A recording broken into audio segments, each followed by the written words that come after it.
वरहमतुल्लाहि वबरकातुहू।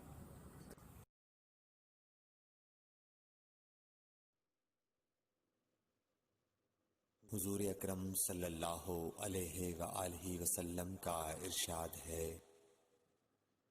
तमाम आमाल का दारोमदार नियत पर है और हर अमल का नतीजा हर इंसान को उसकी नियत के मुताबिक ही मिलेगा।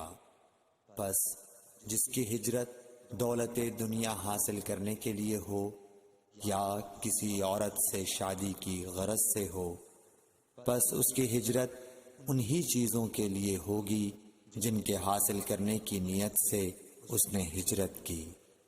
सही बुखारी हदीस नंबर 1।